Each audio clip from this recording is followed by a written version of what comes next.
Hi everyone, thanks for watching. You can support our work on our website, ageoftruth.tv.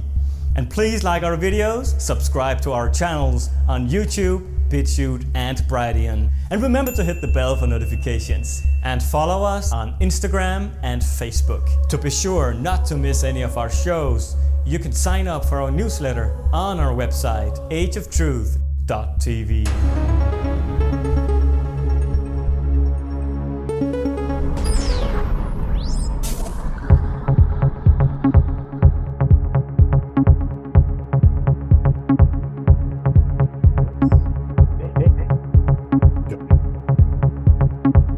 Hi, how are you? Hi, how are you, Lucas? Hi, I'm good. How are you? Nice to see you. Nice to meet you. Bless your heart. Thanks for having me on. It's wonderful. Hello and welcome to this edition of Age of Truth TV. I'm Lucas Alexander in Copenhagen, Denmark. It's the 17th of April 2024, and our special guest today is a British medical intuitive, paranormal experiencer, spiritual healer and teacher, health and wellness practitioner, conspiracy researcher, and ET and UFO expert who lives in America. He has written 4 fascinating books, and we have so many topics to discuss on the show today with Dr. Christopher Macklin.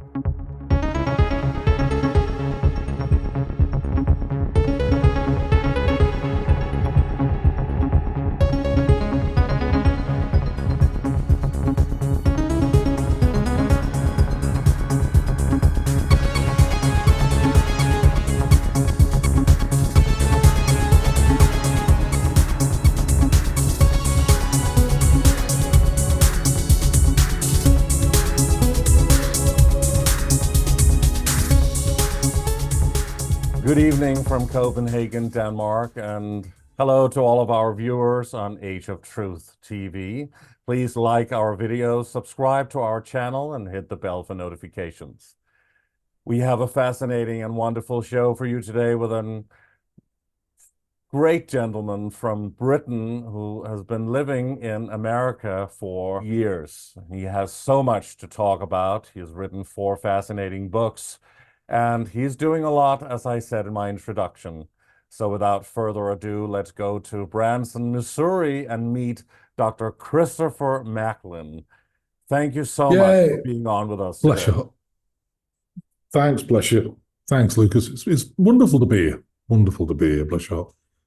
So before we get into your backstory and your history and how you transformed your life dramatically, and before we hear your analogy or your concept of what God is, because you use that term God a lot also in your work and in your ministry, please tell the audience who you think is the sinister, evil, malevolent beings, extraterrestrial or interdimensional, who has hijacked planet Earth and enslaved the human race.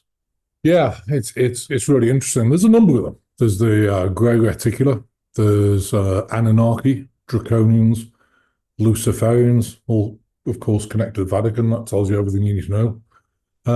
And they've kind of they've got together to try and take over this planet for various reasons. They've all got various scenarios, you know, whether it's the gold.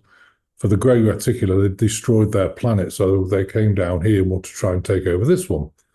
And so, and they brought a lot of horrible stuff with them, you know, like technology and their black goo from their planet, which is tumultuous, and brought it down here. So it has profoundly affected this planet, you know. You say it's a mixture of all of these races. When you say Draconians, do you mean reptilian aliens? Yeah, Draconians are a form of reptilian, so are Anunnaki. And, you know, what's interesting is that they want to control us. I mean, a lot of them live under the planet, and people don't realize this. They live under the planet. There's way more of them than us. So they've kept below the planet because they, you know, they want to stay hidden, but they're controlling what I call the puppets on the planet, which is all the, you know, all the governmental system, you know, the things like the WHO. All these people are just puppets. And people think, oh, it's the deep state. Things are happening. It's really not. They're nobodies. These guys under the planet are very powerful. And it's, to me, it's important to understand how they work, and so you can actually get them out of your life. And for example, what's the difference between violation and education? Well, when we come down here, before you come, they kind of show you what type of things happen. Like these entities can switch dimensions between the fourth and the third dimension. They can attach to you. So if you've got an attachment, if it's in the fourth dimension, you can't see it because it's a spirit. But when it attaches to you, it's going to really affect your body, because it's going to lower your vibration, blocks your meridians, affects the liver, kidneys, affects your intestines, taps in the lower back, damages the lower back, without going into too much detail. And it also sends you negative thoughts. Like if you go to work and you do things, oh, you're useless. That was pathetic. No one likes you. You get all these negative thoughts and you start to think they're your thoughts and they're really not. So I'd really encourage people that if you get negative thoughts, think, are they a you thought or an I thought? Because there's a huge difference. And, we have to be discerning. If it's a you thought, it's not your thought, and therefore send it back. No, it's not my thought. So, we even have to go to that level of policing our thoughts, which is crazy. But going back to education violation, I think, if you don't mind, this is a really important point, Lucas, is that the Grey Reticuli signed contracts with governments, especially Hitler, and he came over with a paperclip project here, and they had to continue it. Now, everyone thinks Eisenhower signed the thing. Well, it was signed for the president before, and they just had to continue it. Otherwise, they get taken out. So they kept up with the regime that, look, here's some technology, that we have no business in having, because it's like giving the keys of a Ferrari to a 2 or 3-year-old. It's not going to last very long. So they gave us technology for abducting people. Why are they abducting people? Well, when they destroyed their planet, they became infertile because of the nuclear things that happened and all that sort of thing. So they had to find a way of continuing their race. So what they're doing is producing grey reticular human hybrids. And they also wanted to get more empathy and heart-centered love back into their being, because they lost all that. So they did this deal, and of course, people being abducted against their will, with no knowledge, because your government signed a contract with the aliens. Is that a violation? Absolutely. And I remember I think it was 2017, I actually chair, along with 2 other Melchizedek beings, the Galactic Federation. And there's a very quick meeting about this. And when they normally have you a meeting, either your soul goes to the meeting and therefore you're out, because you're in like a semi-coma until you come back, or they take you physically, which they do wipe your memory, but you can always tell, because when you come back, you feel as though, oh my God, every bone in your body aches, because these craft travel so fast. And this may sound crazy, but anyway, so we chaired the meeting. Okay, education violation. It was decided this is a complete violation of the human race, which means that it's against the keys of Enoch, which is the universal rules. And so they were ordered to be taken off the planet, which is really good. So, and that was in 2017. The Arcturians took them off the planet. But they were banned from this time space, but they got around it, which is really kind of sneaky in a way, because now they come in portals. So they're actually in the same space but different time, but they're still messing with people, within a portal. You can imagine, putting a portal around you, you're not in the same time, but you're in the same space, so you can still manipulate people. And I thought, wow, this is crazy. So there is a lot going on, and the thing to worry about is what's under the planet. The puppet governments and the deep state, Illuminati, whatever you want to call them, is just like, they're just puppets for these beings. They really are.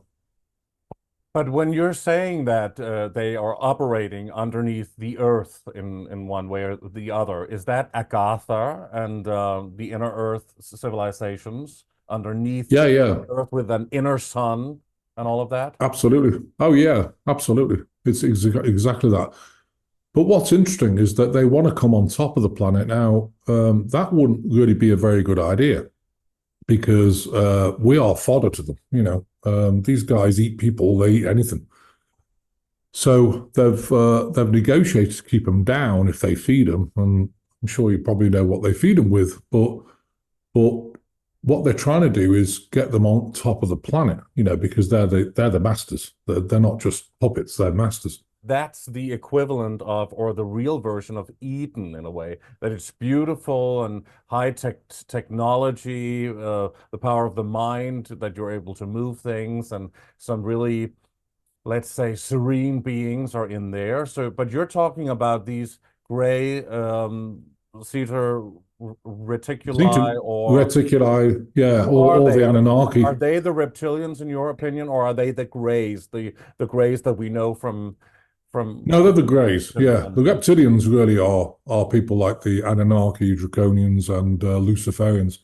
But don't forget, there's good and bad under the planet as well. They're not all, they're not all, dark. But do they live together or what? No, no, no. They're in separate, massive caverns. I mean, this planet's full of caverns, and so they live separately, but they know what's going on, and we get a lot of help from the benevolent beings under the planet.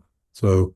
So what is inside of the planet, in your opinion, is the same as above, so below, that we have this, let's say, the Hegelian dialectic, divide and conquer, and the darkness and the light and the good and the bad, the yin and the yang. That means the good aliens and the bad aliens. They're both underneath the ground, so to speak.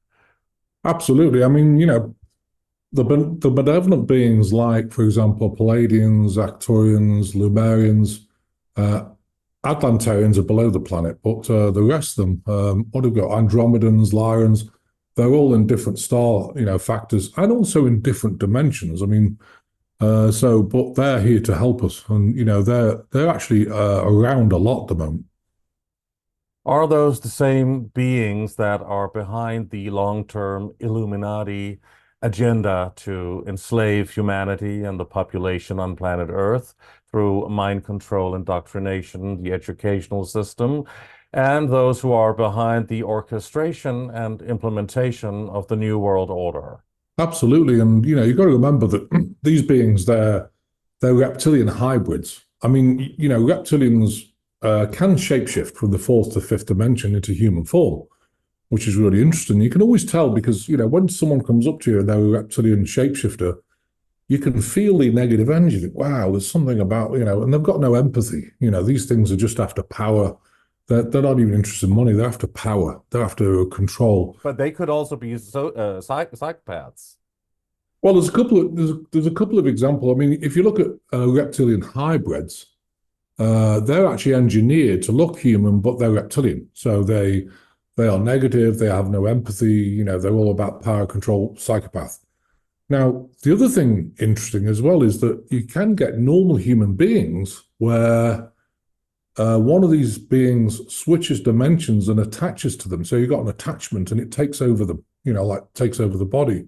So the person's actually not really in control. And so that's why, take, for example, Ted Bundy, the serial killer, for example. Why did he chop up women, 36 women? And that's not human. There's something wrong with that thing. And the answer, I watched there was a documentary and I watched till the end of it. And the answer was really clear. And I thought, wow. So there was this guy, he was a reporter and he was talking about, well, how would, in third party, how would somebody do this? Oh, well, da, da, da. He explained the whole thing.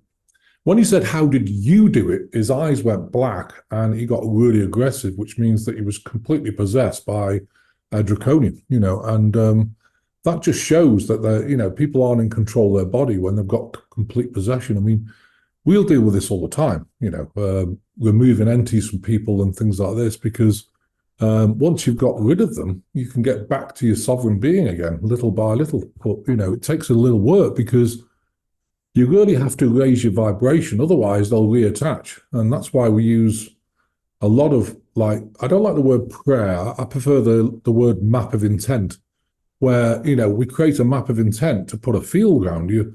So these beings can't reattach whilst you're processing all the trauma and emotion. Once your vibration's there, then you're good to go because your field is so huge, So I do a lot of work with people to get back.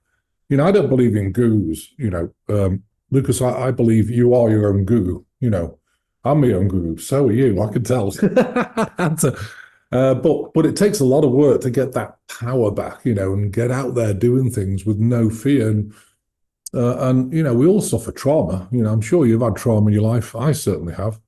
Abandonment issues and different things. So yeah, You're talking about them being able to possess a human body in yeah. taking form as a human being or attach to the body in another way, maybe on an organ or something, and create a dis-ease in somebody. But I mean, you're talking about real physical alien beings or interdimensionals that are more in spirit form, like the archons, the demons, the jinns, all of those creatures there, whatever, that are interdimensionals.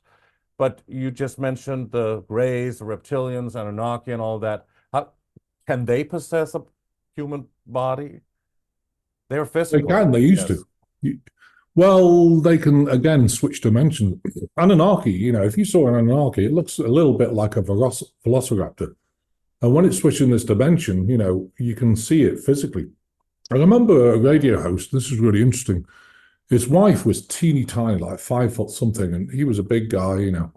And he said, when she gets mad, she throws me 20 feet across the room. You know, how does she do that? You know, is it adrenaline? I said, oh, no, no, no, no, no. What happens is that if you've got an attachment, they can suddenly, within a quarter of a second, they can detach from you, switch in this dimension. They're huge. They're like 10'7", very muscly. They can throw you across the room, switch out of this dimension. You're looking back thinking, how did that happen? And the answer is, it was the reptilian being attached to them. So, yeah, there are many ways of manipulating. I mean, you know, people might think and listen to this, wow, this is crazy. Well, the world's crazy, so I don't know what to tell you. I love it, but it's nuts, you know, so.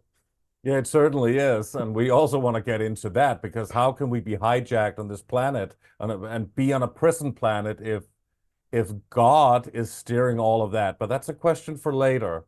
So you can ponder about that or think about that for a moment. You've probably been asked that before. But so they can take physical form or go into a human body, even those Anunnaki and all that. But do talk about those races. What are the have you seen any of them? I mean, how do you know Oh, all yeah. of this? I mean, have you seen do you know what they look like? You talked about the Anunnaki and the Reptilians, and I guess there are different types as well. Yeah, and the other thing is that, yeah, there's different types, you know, benevolent ones, there's Pleiadians now. They're in the fifth dimension, so again, you can't see them. But what's interesting, a really important thing, is that there's probably about 400 million starseeds been born on the planet. So what's a starseed? And you know, you talk about all these different, you know, times that starseeds have come in. You say there are 400 million starseeds on this planet, but why not 350 million or 475? Well, it's just approximate. I mean, you know, I always look for approximate, around about, give or take, you know, a few million. And what's interesting is they've been born now, you know, depend on the race, like Pleiadians. If they want to come down as a starseed, their soul has to integrate into a human body. Now, Pleiadians are okay because there's enough DNA within us. There's about 57 different races of DNA that make up the human body, of which they're one. So they can just come in and, you know, they can inhabit a human body. And so they're a starseed because they're gifted. Now, for example, Arcturians, not so much. So if you want to get an Arcturian down, what they do is they actually abduct the person, splice the sperm or the egg, either one, to get enough DNA to then get the starseed soul down here. So it depends what race you are, depending whether your mother was abducted or not, you know, to be able to get enough DNA within that being to get your body. My mother was abducted because I was born as a Melchizedek being. So I know that for a fact. So again, I've got a lot of Melchizedek DNA, enough to actually get the soul through. So if I was an Arcturian, somebody said that as well. I don't know why they thought that, but how does that work in your opinion? You talk about that's not so common, or what? Arcturians, there's quite a few here, yeah. I mean, I'm Melchizedek. I was born as Melchizedek being, there's 5 of them here. there is a number of Arcturians, and I agree. I think you are one for sure.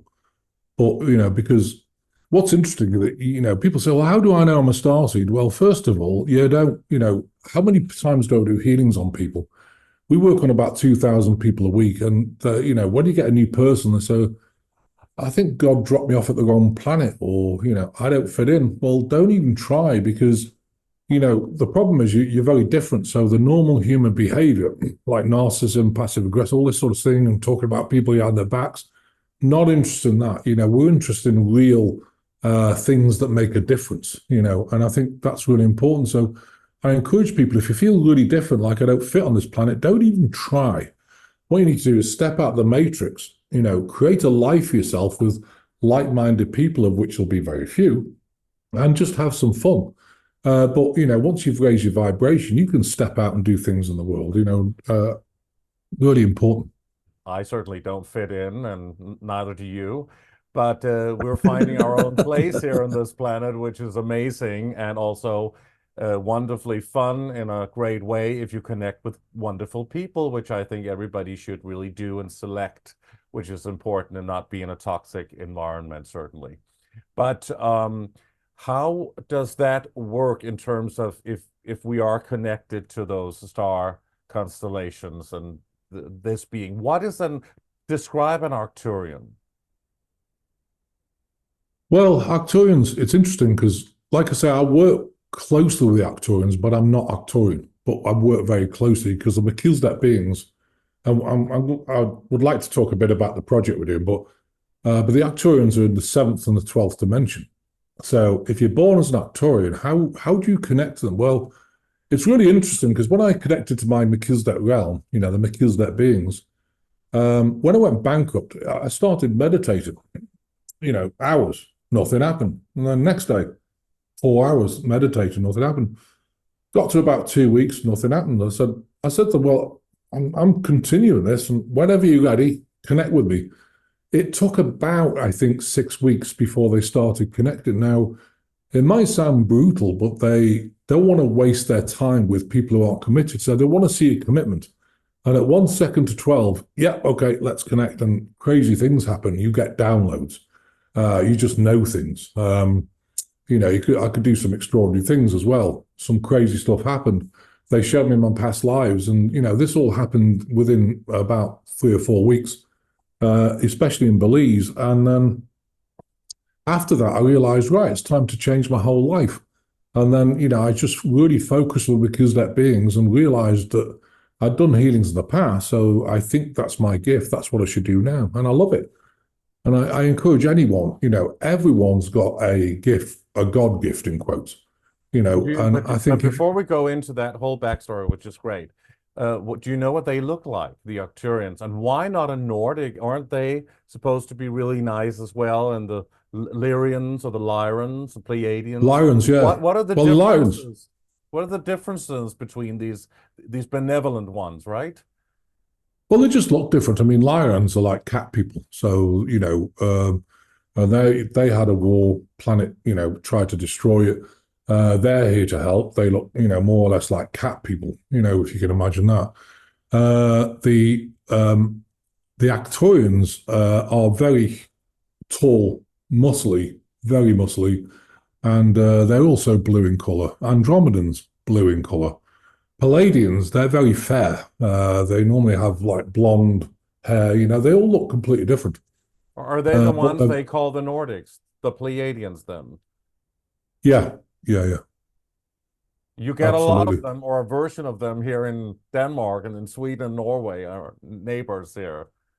Oh, yeah. I mean, don't forget, there'll be a lot of starseed people. I mean, 400 million starseeds. You're going to get... They take the features of that race that they've come from, obviously, because of the DNA, so absolutely. And are there many different types of reptilians, would you say?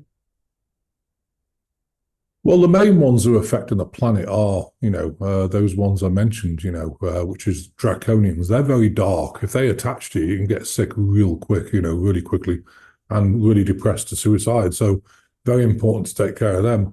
The Anunnaki are more crafty. They actually attach to you and they're on a journey with you. And little by little, they start sending you more negative thoughts because they're attached to you. You start to get like exhausted because it affects the adrenals, affects the liver.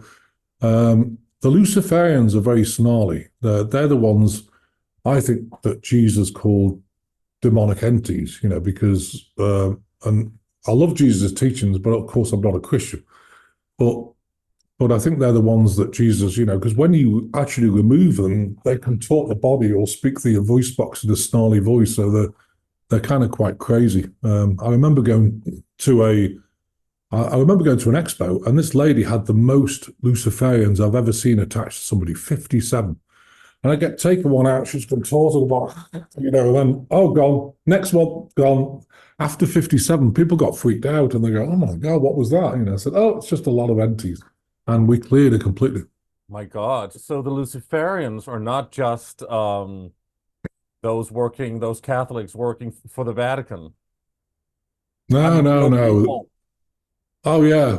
Real beings and the Vatican, I mean, they worship Lucifer, by all the symbology, of course. So yeah, but they're also called, we call them in this movement, we call them Luciferians, obviously. And also because everything is upside down, really. So they probably, worship, or they do worship Satan, really. But I mean, so the Luciferians that are mentioned are human, but you're saying they are an extraterrestrial reptilian type of being. Yeah, the actual being in its true form. I mean, there's a lot of Luciferians under the Vatican, in the massive caverns and things. And, of course, because it is Luciferian. And of course, the Masonic Lodge, they worship Lucifer, after 10 degrees of, Masonic, they start, they say, oh, by the way, now you're 10 degrees, you're worshiping Lucifer, which is light. Well, of course, it's not light, but, like you say, everything's inverted, upside down, backwards. It's crazy. So now that you mentioned the Freemasons, I have questions about that. Please talk about the different levels of Freemasonry and the different layers of their hierarchy. What is the Illuminati level of Freemasonry, and what are the lower levels who might still be prominent people within, that are considered to be high ranking? Yeah. Well, it starts at 1 degree, of course. So you join it, you think it's a business club, you're going to do great out of it. So you're enjoying yourself, and then you get to 2 degrees. Everything's great. You've got plenty of work and things happening. Then you get to 10 degrees. Oh dear, everything changes. So what they do is they do a ceremony where they summons up these satanic dogs of war to frighten people to death, and they actually appear. And in addition to that, they say, right, from now on, you are worshipping Lucifer. And of course, Lucifer's the light, which is not the case. But so after that, in 10 degrees, you're not leaving, you can't get out. And of course, then you go up in the ranks to 33 degrees, which is the top of the Masonic Lodge, which is the Grand Master. Scottish Rite. Yeah, that's right. Yeah. We have a different system here in Scandinavia. It's the Swedish way, I think. We have up until 11, 12 degrees here, something like that. Yeah, they're probably all different scales. But I mean, so you get to 33 degrees. Afterwards, it becomes Bohemian Grove. Now, Bohemian Grove, as you know, is in America, and that's the top world leaders. And over them is the bankers, like the Rothschilds and Rockefellers and all these people. So they're 37-degree Masons, But yeah, it's and if you think about the Masonic Lodge, it's a huge organization. I mean, huge, And they also have infiltrated something called the White Brotherhood. The White Brotherhood used to be a spiritual place where people used to live together and do things, and now it's been hijacked by the Masonic Lodge, and they call it the White Brotherhood, and try and get spiritual people to join to get them sucked into to shut them down, basically. So you're saying that they actually have 37 degrees, but people only hear about 33, huh? Levels of Freemasonry. Yeah.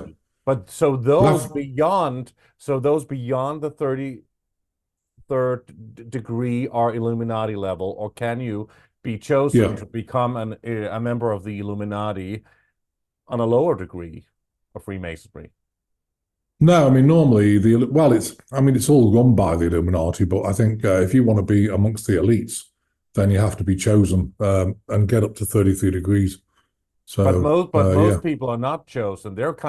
Most Freemasons are not in the know. I mean, I think especially yeah. in this field of truth and conspiracy research, everybody's kind of saying that all Freemasons are the same and they all worship Satan, they all know about that. But a lot of them don't know about these things and would never admit or think that they would be part of some satanic kind of cult, or that it is leading to that to those levels there. So there are definitely different layers here, and I think it's important to clear that up and to talk about that to the audience.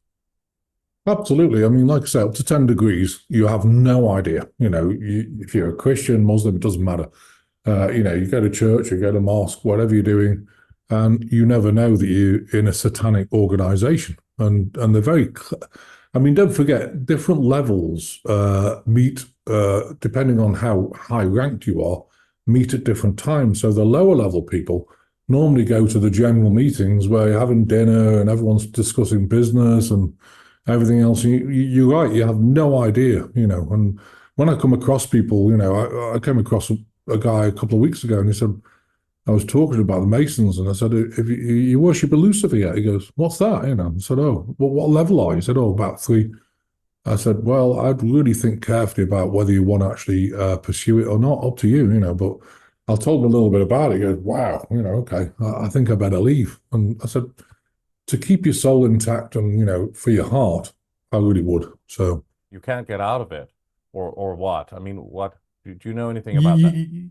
Yeah. Well, between 1 and 9 degrees, you're free to go. So say you get up to 8 degrees, I want to leave, you just leave, After the 10th degree, you do kind of a blood ritual and they set you up so that you cannot leave because they always have something on you.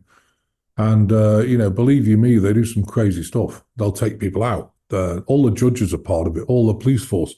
In England, most of the police force is the Masonic Lodge. And that tells you everything you need to know. So cover-ups, everything else, they can do what they like. So that's why it's a dangerous organization, in my opinion. I mean, for you guys listening, if you want to be part of it, it's up to you. But it's not for me, for sure. So it's definitely not. And in England, they have in London, they have a huge palace there, right? A Masonic palace there in the center of London, really.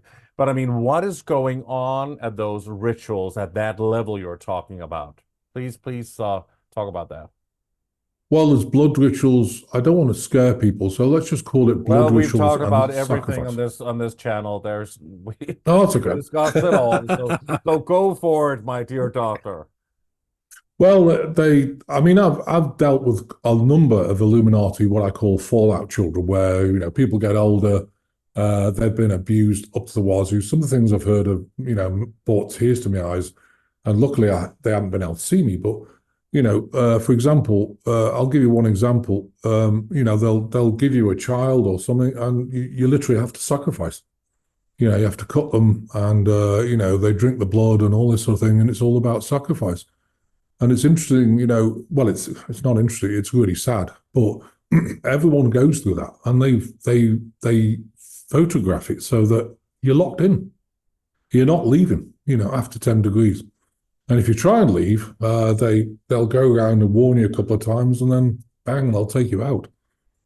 And of course, the Bohemian Grove lot, 34 to 37 degrees, they have a massive ritual once a year, and the whole area, Bohemian Grove, you cannot get near it, and they do rituals, sacrifices, and all sorts of horrible things.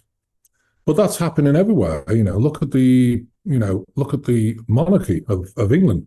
They do the same thing, and Balmoral and things like this. So it's all part of it. It's all part of it. But these things you're describing is, of course, what we know is taking place at these satanic rituals and these high Illuminati satanic circles. But it's actually also, it is happening within the Freemasonic levels and those circles. When you reach that particular level, that is what you're saying. Then you have to devote yourself to Satan, basically, and go through all of that. Yeah, So it is absolutely. interconnected. It is the same.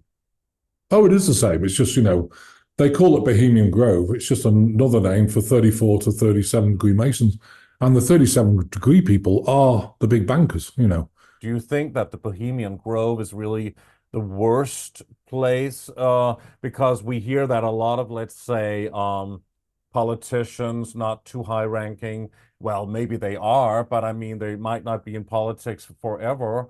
And a lot of bankers, there are many people up there. I mean, some people say that in smaller satanic circles, top elite satanic circles, it's even worse. I mean, some people say that they're burning an effigy and doing a ritual to this owl.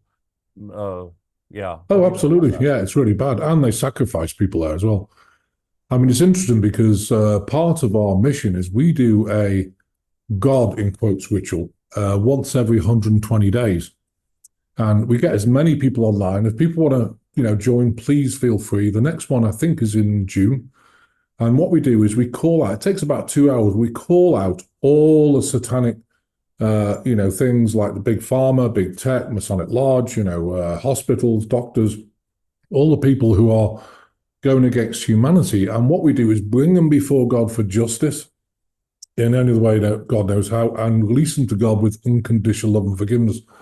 That means, one thing about me is I never judge anybody. It's really important, but the easiest way to deal with it is bring it before God, and then we reinstate that as a God ritual every day for the next 120 days, and it really does help, in my opinion. So talk about your concept of God. Who and what is God? Is that like an old man with a long white beard sitting on a cloud, being all powerful? And please describe your devotion to this forceful creator force. How would you describe God? You use that term a lot in your talks. Well, I've got a definition of God, which is God, goddess, prime creator of all it is. But I believe God is everything, in everyone, in everything. God's everywhere. And I think it's difficult. I mean, is it a big, powerful thing in the sky? I think it's everywhere. I mean, you're a God being. I'm a God being. My father got all upset with me about 2 weeks ago because on the phone he goes, "Well, you don't believe in Jesus." Well, hang on a minute. I said, I love his teachings. I'm not a Christian, but I love his teachings and I abide my life by it. He said, "Yeah, but you don't think he's the Son of God." I said, "Well, hang on a minute. Of course he's the Son of God, but so are you, and so am I." And there's no hierarchy with God. We're all connected. It's all one God, energy, creation, whatever you want to call it. But So do you that's what think I that believe. Jesus was a man, a real man walking the earth? Or could Jesus, in fact, be symbolism like for Krishna or for Buddha or for whatever deity or, let's say, teacher in different parts of the world, but it's the same one, really, that they're describing in the different Holy Scriptures? He wasn't certainly, he wasn't Jewish for sure, but what's interesting is that the same person has been back. And again, this is about a master starseed, say. Why did he come down here? Well, he's trying to have a go at seeing whether he could shift the planet and teach people, like no judgment, all the things that he teaches, I agree with. He was a Melchizedek being. He was born as Babaji, and that's just over the last 4,000 years. Babaji, he was then reborn as Buddha. He was then reborn as Enoch, and then obviously Jesus the Christ, and then and he's back again doing stuff. But So Babaji was an Indian guru who died in 1984, I believe. And mhm. he was a man living there near Hirakan and near the Ganga River, and had this ashram there. And but how is he? I mean, even if he claims that he is the incarnation of Jesus, how can we believe that? Well, I mean, I think the fact is, I mean, I talk to Melchizedek beings because I'm connected to them. And so, like Mother Mary, she's a Melchizedek being, and she actually didn't come down to the planet this time. She stayed up there to look after the Melchizedek beings that are here. And so I know which ones are which. And same with John the Baptist. He's back as well. So these people, all the star seeds and maybe master teachers, whatever you want to call them. I don't believe in gurus, of course. But they just come back to try and help the planet and try and shift the mindset. I've come back here to do work. I'm not here on a vacation because the place is nuts.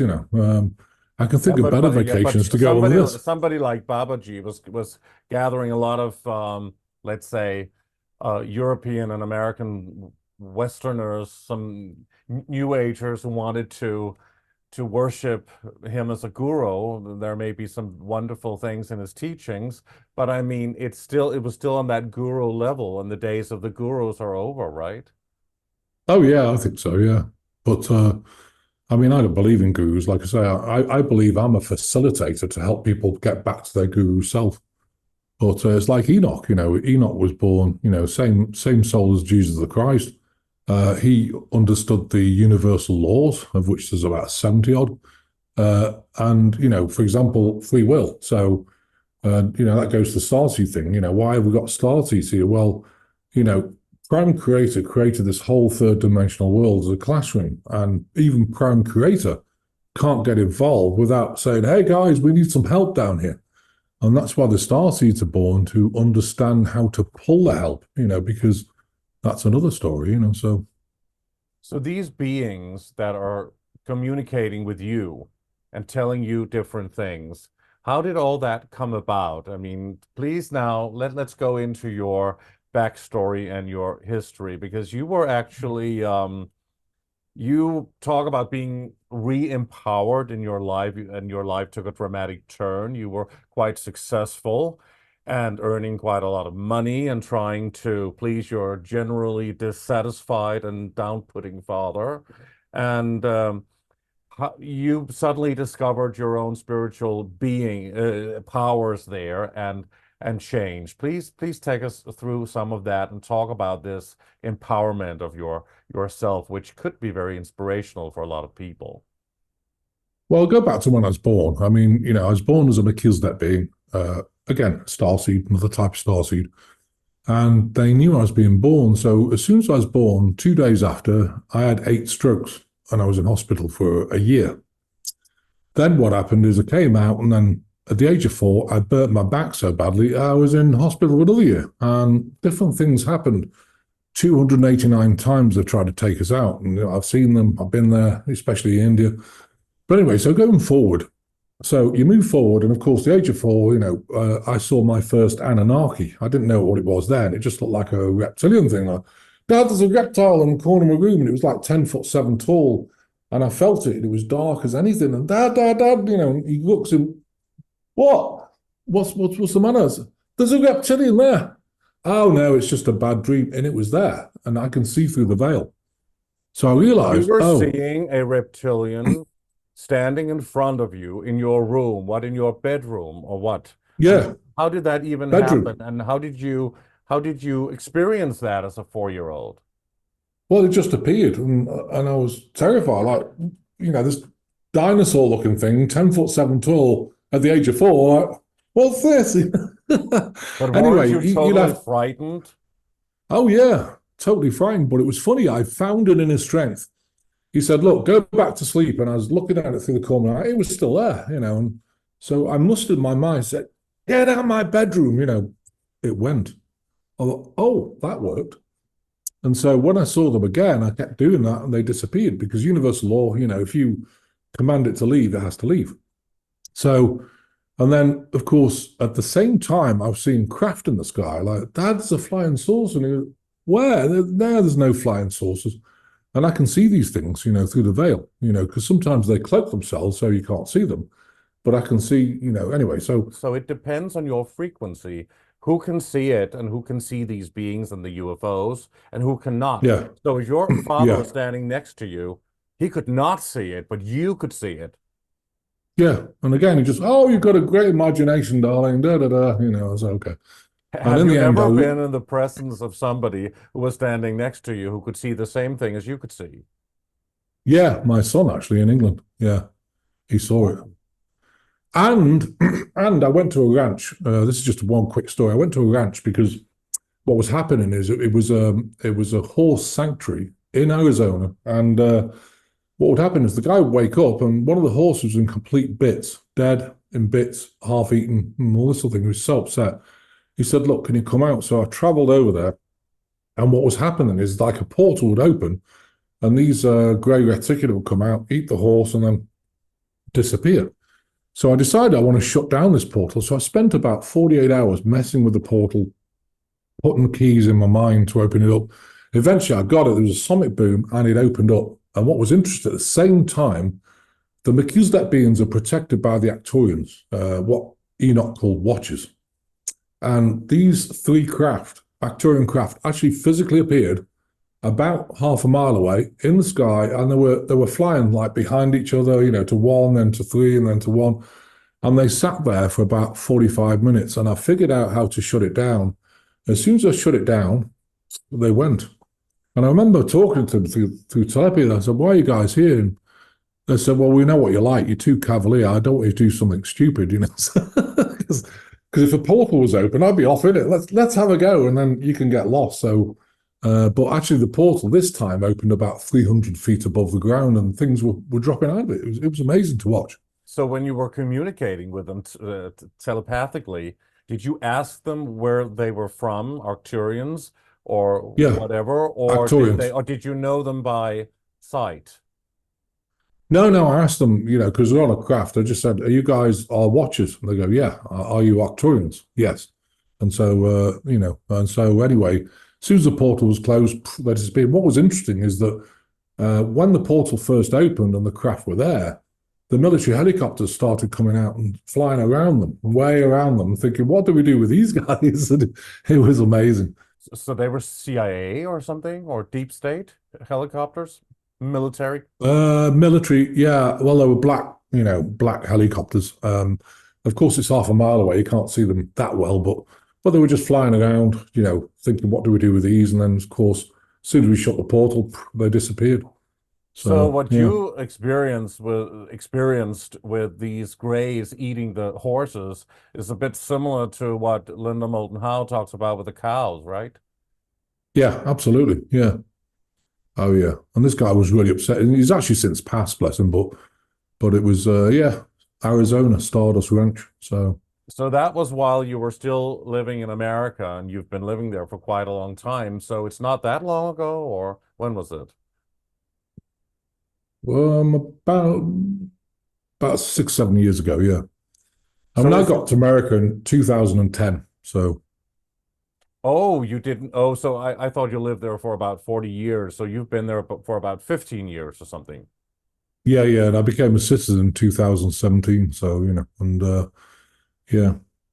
All right. So before we go back to your backstory, because we're still talking about that actually. So is it difficult for you not to have any evidence to present when you talk about these incredible things here? And a lot of people would probably say, when well, does he have any evidence to support his claims? Well, we took some pictures, but of course John's passed, so I don't know whether he's still got pictures. And I think his wife sold the ranch probably.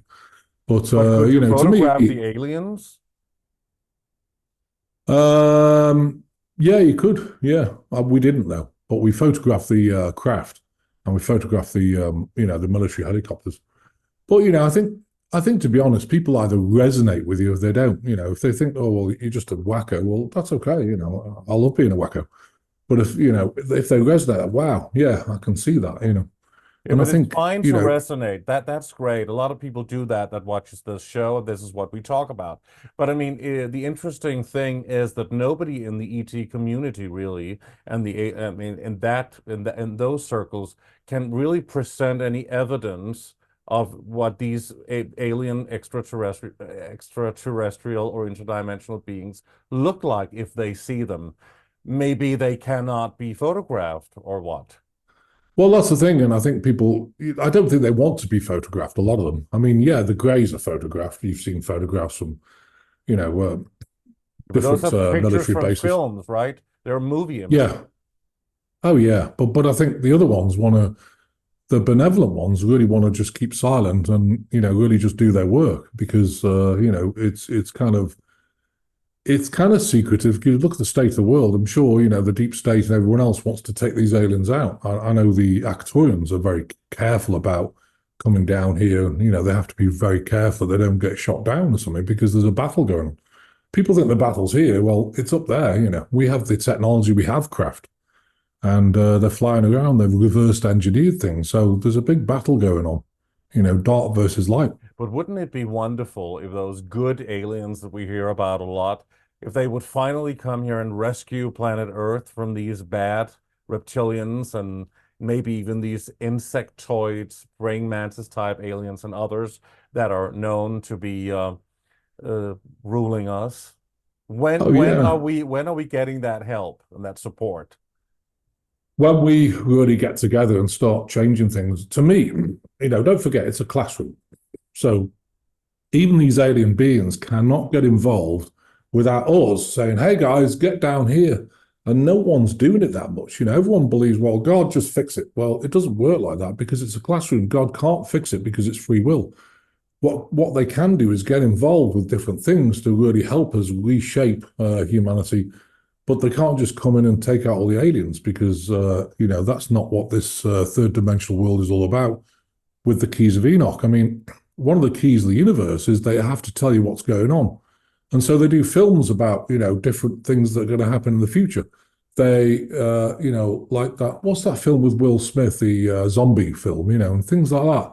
You know, the Marburg virus, you know, and there's a lot of things, and The Simpsons, you know, they've predicted things like 9/11. It's all there. It's all right in front of you, but they have to do that. That's part of the universal key. That's you have to do that. So we've been told what's going to happen. But I think the problem is, you know, if we're sleeping, or as a humanity, if most people are sleeping, it's very difficult. You're not just going to get them to start understanding straight away. It takes a while. And I think that's why we're going through this transition, as tumultuous as it feels. And I think it's really tumultuous personally, because I think the collective energy, everyone's scared, everyone's like, you know, discombobulated. What's happening to the world? Well, we're going through a massive, great transition. And when we come to the other side, it's going to be great. But meanwhile, it's always darkest before the dawn. So, you know, we just have to hang in there and, you know, allow it to unfold and focus on the outcome, which is, you know, complete detachment from this enslaved planet. But if this prison planet is like a playground and we have to be in this almost like a sophisticated computer game to evolve and to play our part and to be subjected or, I mean, exposed to all of this bad stuff and evil stuff, I mean, why would God allow that? Why is that happening here? That sounds like God is quite a trickster or a baddie, that humanity has to go through all that. It's there for growth, you know, and I think it's like, you know, if you were costed when you're young and you looked after and, you know, you didn't have to worry about money or anything else, you'd never really learn to have this powerful being like, let's be warriors, let's get out there. And that's what this planet's for. It's an extreme classroom to really, I mean, when I was young, I mean, Lucas, I remember if someone talked behind my back, I got absolutely mortified to the point of almost being sick, you know, because I just couldn't believe, how can someone do that? Well, most people do it, you know, but of course, if I stayed in that place where, you know, I was cosseted from it, I would never learn that, okay, let's take my power back. Don't worry about it. And now, you know, my empathy, I've still got empathy, but I've learned to, don't worry about it. That's their deal. What they think of me is your deal, not mine. And so, you know, just keep it to yourself. It's okay. And nothing worries me anymore. You know, I've got to a point where I'm so grateful, having been through all the gambit the things I've been through in my life. Even just having a plate of food on the table is absolutely stunning every day, you know. And most people don't realize that, you know. And I've been without food 21 days, 7 days, whatever. Even just having a roof over your head, like, wow, you know, what a blessing. And when you get to that place, nothing matters anymore. You know, you just enjoy your life and do as much to me, it's all about service to others. So do as much as you can to help people. And, I love life. Absolutely. Before we talk more about your transformation, which is inspirational, that topic of God allowing all of these bad stuff to happen to this planet, could God, in fact, really be a part of this, let's say, a holographic illusion that we're in? What if God really is a sophisticated version of AI, artificial intelligence? Well, the thing is, AI was created by something. Artificial intelligence is artificial, and my opinion is God stuff. There's always things. I mean, there's a lot of people on this planet, about 60-odd% of them, which are non-player characters. What does that mean? Well, they were born in pods. They don't have a proper soul. They have an AI soul. You can always tell because there's no expression. It's just like, they're kind of checked out. They're not, there's no empathy, not particularly love there. They're just people like robotic walking around. They are biologically human, except for the soul. The soul's AI, and there's a lot of them here. So if you look at, what's interesting, I've got some figures here. I don't know if you've ever looked at this. So if you look at population over the last 500 years, in 1500s, we had 438 million. 438 million. Then 1600s, it went up to 500 million. So that's not a lot of difference. And then 1700s, 610 million. So it's gone up, by 110 million. 1800s, 1 billion. Okay, so 1900, 1.6 billion. 2000, 6.144 billion. And now 2024, 20 years later, up to 8.7 billion. It doesn't make sense, to me, Where are all those souls coming from, if they are souls? The souls for what? The non-character players? They are not soul beings. They do not have a soul inside of them. No. They have an AI component which allows them to operate. Because to me, I've looked this backwards and forwards. To me, you need a woman's womb with the God, energy and everything else to get a human soul. So when you fertilize the egg, you've got 3 months to get the soul in. And, the soul will come through and attach the fetus, and then it becomes a proper human being. You have a plastic thing, it doesn't have the energy around it. So then they put an AI component in, which is not a proper soul. It's just an AI instrument to allow them to function. But then, I mean, they're still born by women, right? Of women. No, they're born in pods, millions and millions of them. They've got pod farms all over the world, under the ground. They're producing these things by the millions, And they are humans walking amongst us and people we can talk to as well. But they you can talk souls. to them. Yeah, but they don't have souls. They're kind of checked out, but they're AI functional, But how can we know that? What if they talk about their family heritage and their mother and father and where they came from?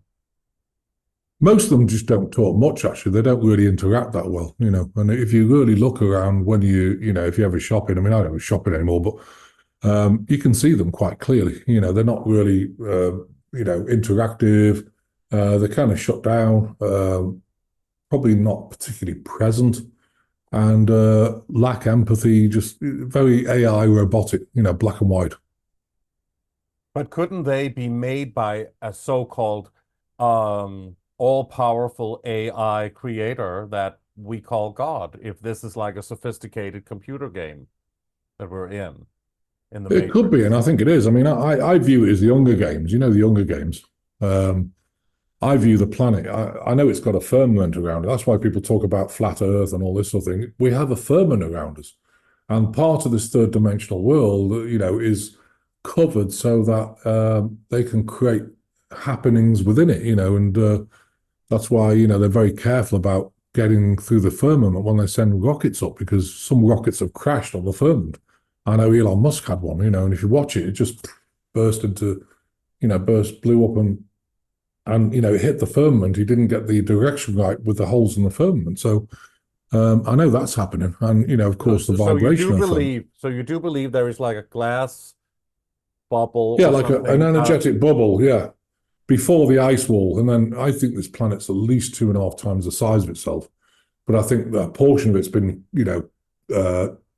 chopped out so they can have this classroom and this game going on. Like you say, So it's you an believe illusion. the Earth is much bigger than just what we know, and then there's the ice wall, and then behind the ice wall Yeah. there are other territories like, I don't know, Atlantis or Lemuria, and they talk about lots of other continents. Yeah. These are flat earthers talking about this. We've discussed that several times on the show as well. But you don't believe the Earth is flat. You believe it's round, but you take some elements from the Well, flat not Earth completely round, but yeah. ideology. Yeah, some elements of it. And that's why I can see from different perspectives that people think the Earth is flat because there's firmament, before the ice wall. So, absolutely. And what makes you think that there is a firmament and that the rocket hit that thing? I mean, I know they have kind of a video of it, but how do you explain that? How do you know that? I can remote view certain things, and certain things like I can remote view and I can look at things like under the planet. I can remote view some of the cities and what's going on in them. And some of it you don't want to remote view because the problem is when you connect your energy to it, you can smell it as well as see it, and it's like satanic. So I've stopped doing that. But you can look at the edges of it, and you can see the edges very clearly. You can see the actual, kind of dome. It's an energetic dome, but it's like just sticking a glass over part of the planet. And okay, you guys are living here, and you're not getting out. But how can you have a dome around a globe-shaped form or a round form if you say it is round, as we've been told, and not flat? Well, it's just on a portion of it. A portion of So it. a portion of the planet has got this dome around it. The rest of it has got other continents, and that's what I see. So it would be interesting to see a model of that. Maybe I have to write something about that. It'd be good. Yes, definitely. So this god, or could it be an AI, super brain computer, sophisticated thing? I know this is a very controversial topic for a lot of believers and a lot of people here, but let's try and uncover as many things as we can and discuss even the inconvenience stuff here as well. Why is all this bad stuff being allowed to take place here? It's a lot. I mean, if you can remote view, you can see some satanic stuff happening. You don't want to remote view it. You don't want to see it. But I mean, how can we get rid of it? Why is it happening? Why is it allowed by God? Yeah, but again, God can't get involved because they created this classroom. So to me, it's all about the people. I think, this whole planet's waiting for people to wake up and think, do you know what? We're done with this. We're done with child trafficking. We're done with all the satanic thing of bleeding children with the adrenochrome and everything else. I'm surprised we weren't done with it hundreds of years ago, but of course we weren't. But now it's in our face. And so it's up to people, to rise up and say, enough's enough. This government's satanic. The people are way more powerful than, some puppets in a government. They really are. And I think, if we stood and, said enough's enough, it would change the whole world. And I think that's what they're waiting for. There's no savior. You got to save yourself. We've all got to save ourselves. And I think the whole point about it is coming together and say, no, we're not doing this anymore, we could turn it around in a heartbeat, And that's the whole point about it, is educating people. You do have power. People say, oh, I don't have power. What can I do? Well, first of all, the thing that we're doing, this 120-day God ritual to break down the satanic stuff, well, be part of that. Let's get 500 million people on, probably crash soon, but who knows? But do you know how many people we have? 300, 400. The most we've ever had is 4,000. And I'm kind of thinking, don't you guys want to change the planet? We do get it out, but it's up to us to take our power back. It's up to us to get involved. Don't sit there and wait for some savior to come, because that's not what the lesson is all about.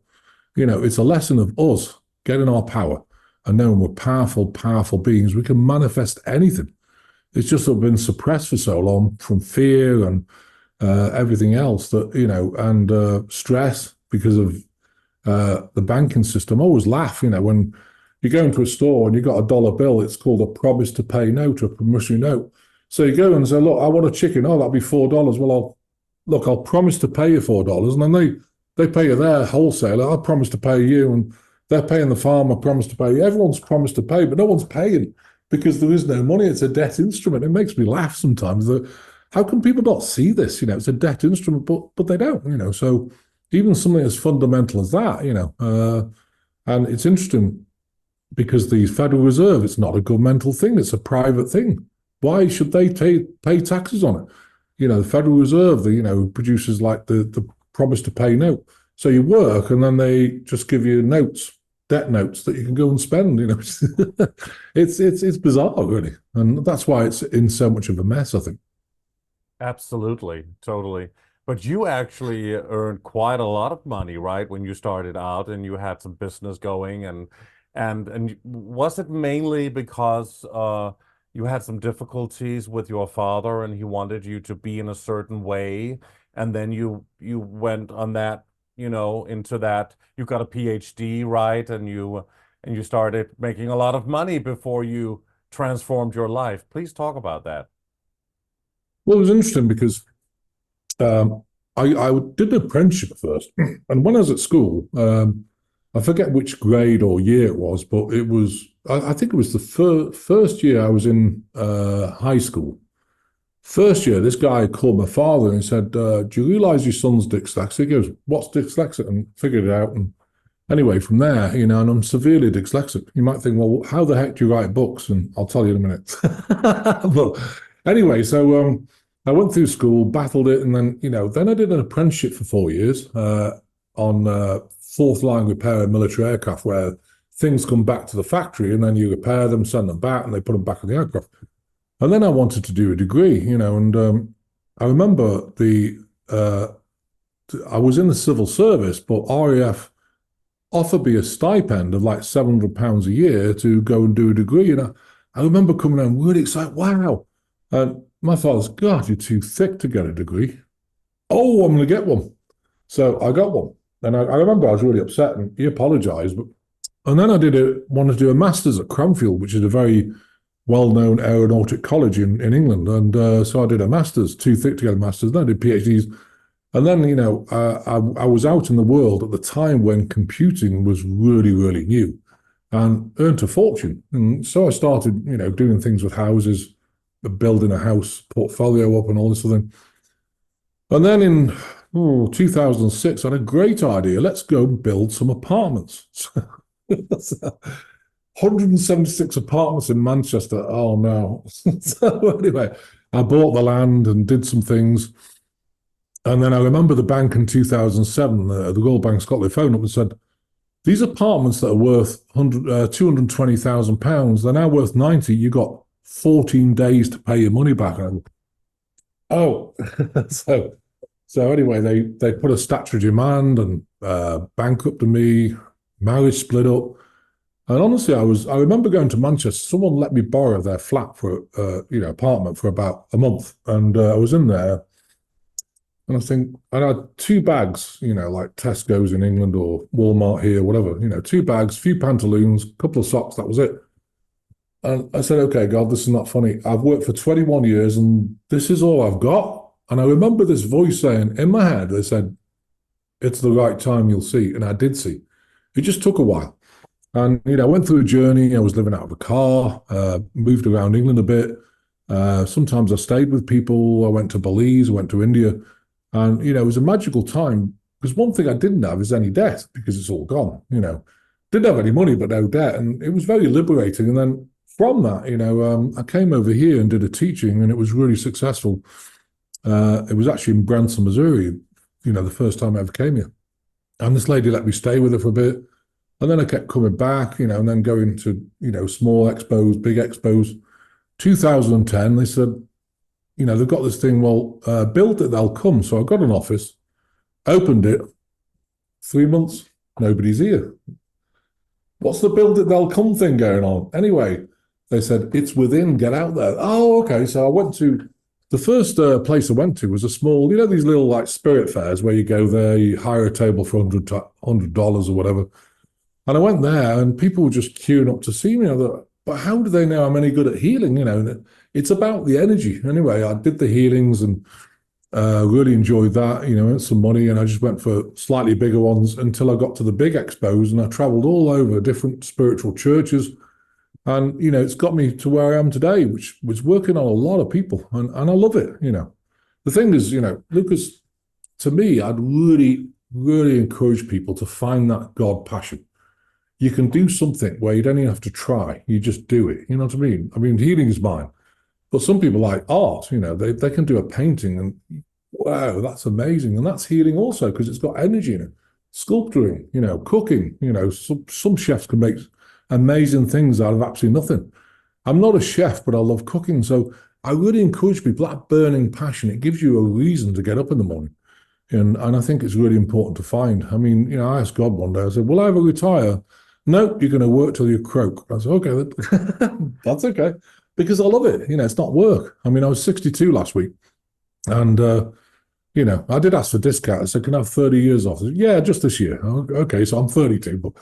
But I think, I've got so much energy and passion in me for things because I'm doing what my divine path is allowing me to do, I'm getting on that, and I think it's really important.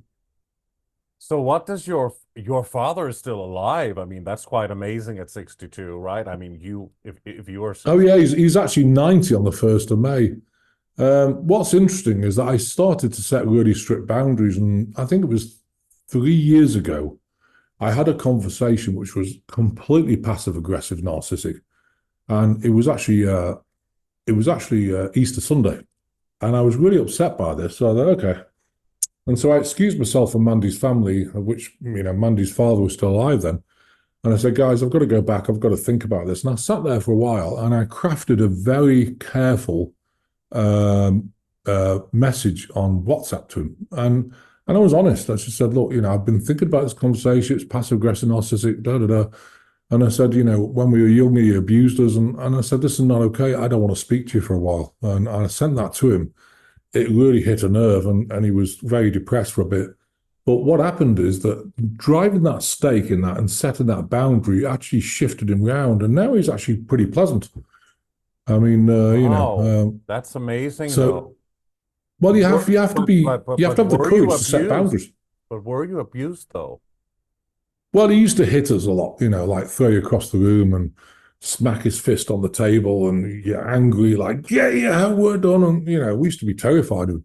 And, that affected us as well. And it also gave you abandonment issues, obviously with being in hospital and then having him doing that sort of thing, angry all the time, you get abandonment issues. And so I had to work on that. And now, I believe I'm doing great. Have I worked on everything? Probably not. I don't think anyone in this lifetime would ever complete and get rid of all the trauma that's happened in their life because it's been pretty tumultuous. But if you can get to a good balanced state, I think that's the key, So you took your life in your own hands and empowered yourself in a way. And you talk about having abandonment, issues, obviously. But did you never really feel closeness as a child or love from either of your parents? No, my mother was always ill. She was very sweet, but always ill. My father was just angry and all the time. So yeah. And it's funny because when I got together with my wife here, it brought up the abandonment because she's quite a lot younger than me. She's 19 years younger than me. And I thought, what the heck do you want an old bloke like me for? And she says, because I absolutely adore you and love you, and I just think, oh yeah, whatever, Okay, and she does, she absolutely adores me. It's just that, one thing I learned is that if you're not had love, sometimes when it comes, you have trouble accepting it. You know what I mean? Like, what?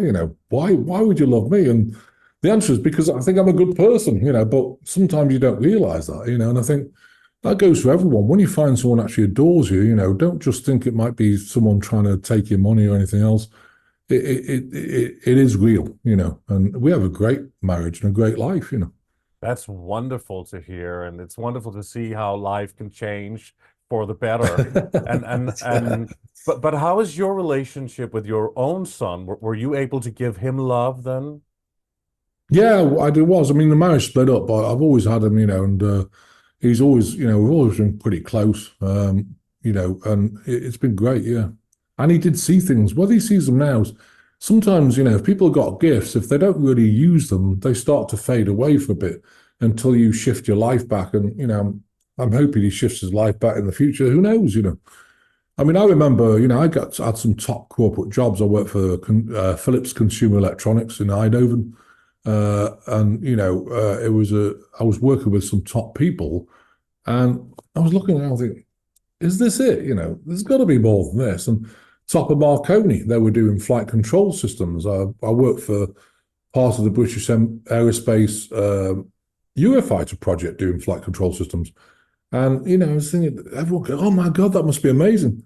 But it wasn't, because it wasn't my passion. I was thinking, there's got to be more to life than this. There's got to be something. I'm missing something, Anyway, when I went bankrupt, I realized it. And, I love life now.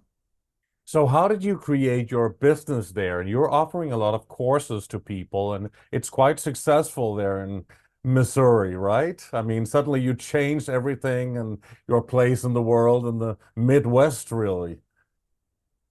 Oh, yeah. I mean, I do healings all over the world because we use Zoom, we use Skype. I do specialized groups. I do one-to-ones. I do general groups. We have a lot of people. It's on Rumble. I also do it on Zoom.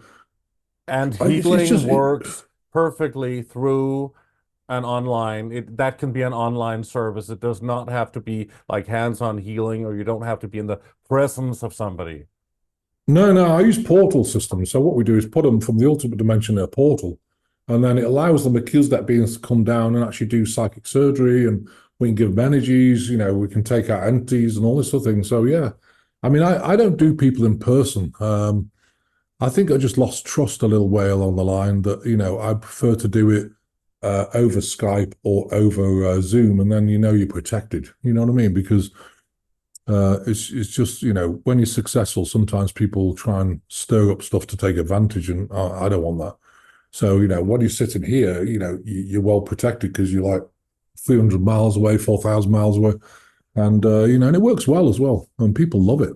So it works equally as well or as good for people if they have this online service from you. Can you talk about some of the things that you're offering to people? I know that you're doing alien abduction healing. That is a fantastic thing. Can you describe what that is?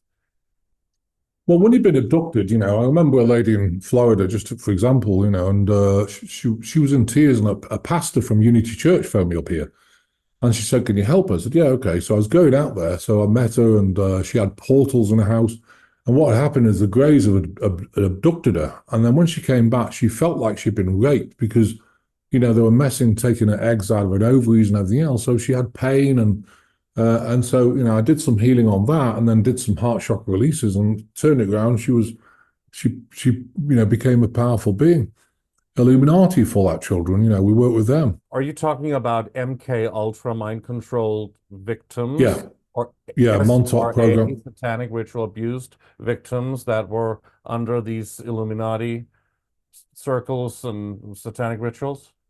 That's exactly it, yeah. And it takes a while, because part of this programming, MK Ultra, is that, sometimes one of the girls, I got her to fly into Branson because I could see she had some programming where if you read a newspaper and the words are in a particular form, that will trigger them and put them in an altered state to go and do some crazy stuff. And I saw that in her, so I actually got that removed, but she had to fly into Branson. But yeah, we've dealt with all types of stuff, and, healing things like abuse. I mean, they start the abuse from the age of 3, and it just goes on and on. You can imagine all those years of abuse. It breaks the soul down, and you have to put it back together by. Some people say that they start even earlier, actually, than 3 years old. Oh yeah, babies sometimes. Yeah, from infancy, really, huh? Yeah, absolutely. Which is disgusting. It's disgusting. It's absolutely disgusting, and hopefully, not hopefully, it needs to change, and the people out there need to say enough's enough. Not on our watch. That's my thing. Can a mind-controlled victim be deprogrammed, be fully deprogrammed, you think? Oh yeah, it just takes time, because what you got to do is look at the biggest traumas. You got to go back in them and change the outcome, and it's what I call wisdom beyond forgiveness. And it might sound crazy, but looking at the wisdom of what happened and looking at it as a blessing as opposed to a negative thing, because it's made you into the strong person. And so if you go back and you inject love energy into that event, then that'll change, that'll send the energy up the timeline. If you keep doing that, then the whole persona changes. But if you don't, all you've got is tons and tons of drama and the energy around it. So yeah, it takes a while to deprogram. Do you also do aliens speak? Some people, some research or some people do that. They can like speak a certain star language. What are your opinion about that? Aliens actually use telepathy. They don't use star language. But So some people speak some languages, alien languages. What do you think of that? well, I've listened to some people doing this, light language or whatever, and I've asked the beings to translate it, and they say, well, we can't, it's nonsense.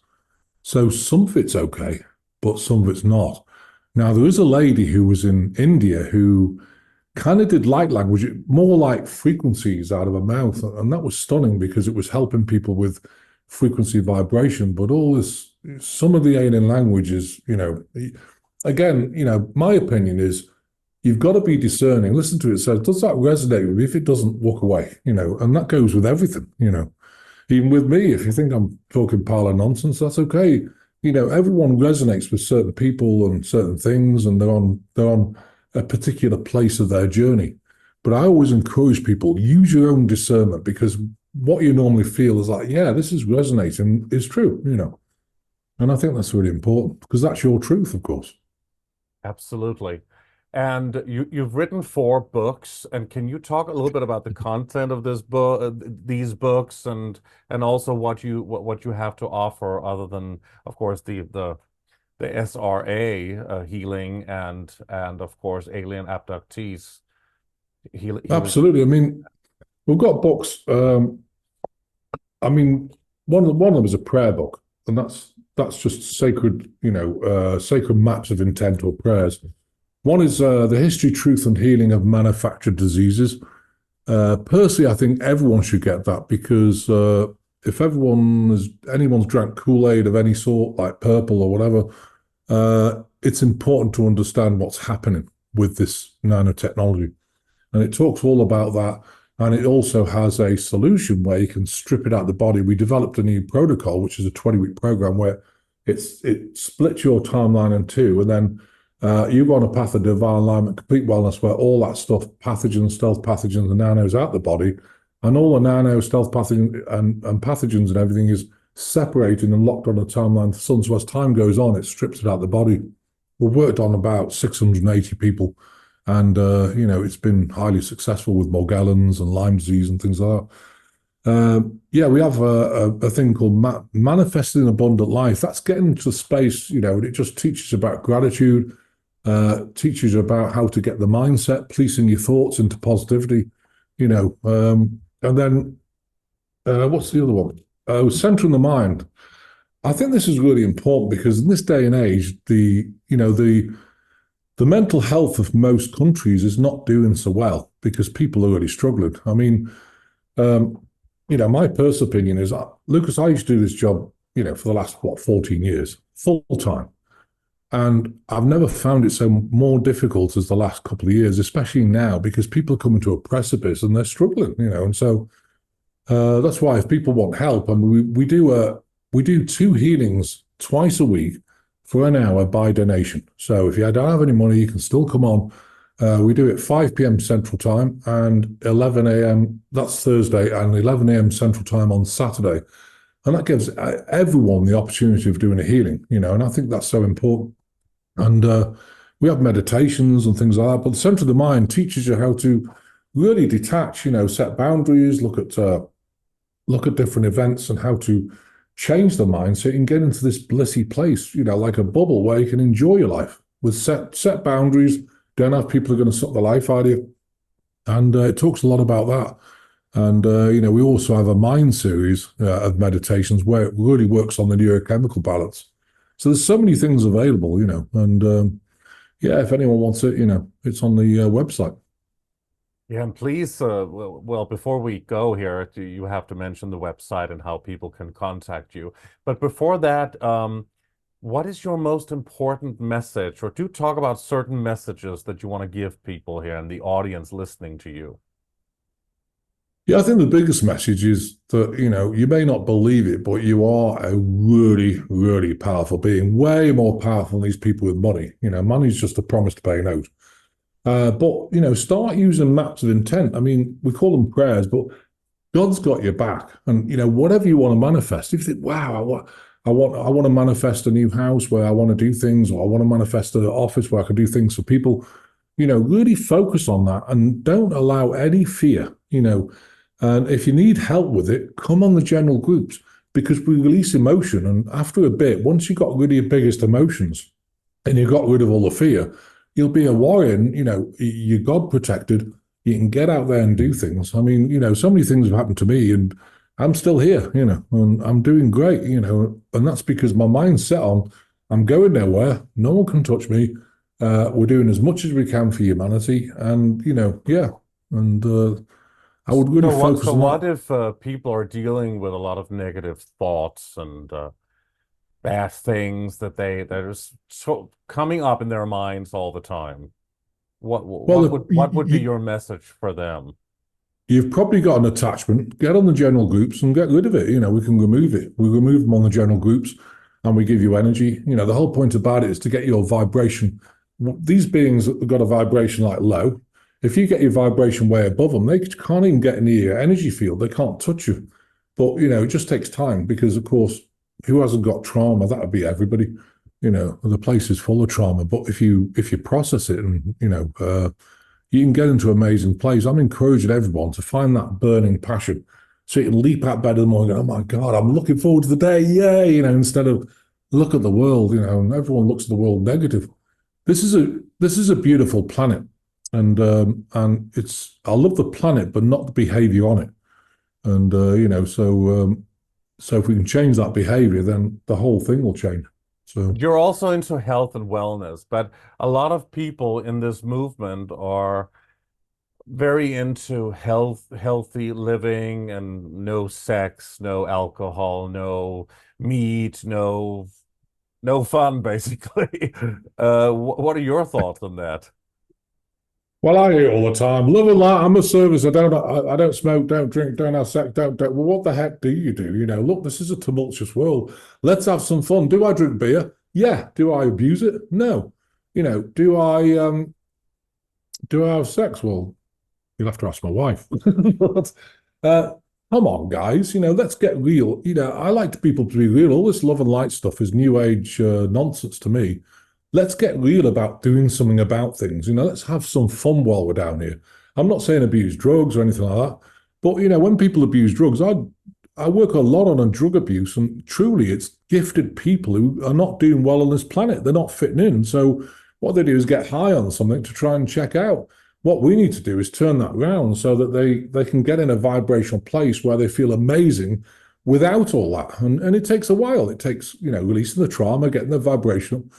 But yeah, I've heard this so many times that, oh, not again, well, you drink. I said, yeah, I have a couple of beers here and there. It's okay, it's not going to kill you. You're having a laugh, and I do healings every day, so glass of wine, and have some beautiful food, have some nice steaks or whatever you eat. Even the vegan diet is CIA operative.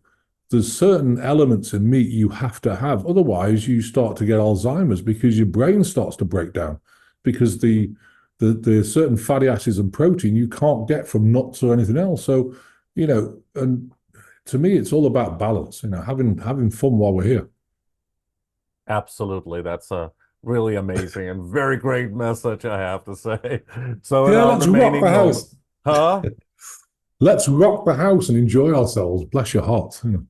Let's rock the house, definitely. That's wonderful. So here in our remaining moments, do tell the audience how they can participate and go to your website and maybe purchase your books and get to know more about you.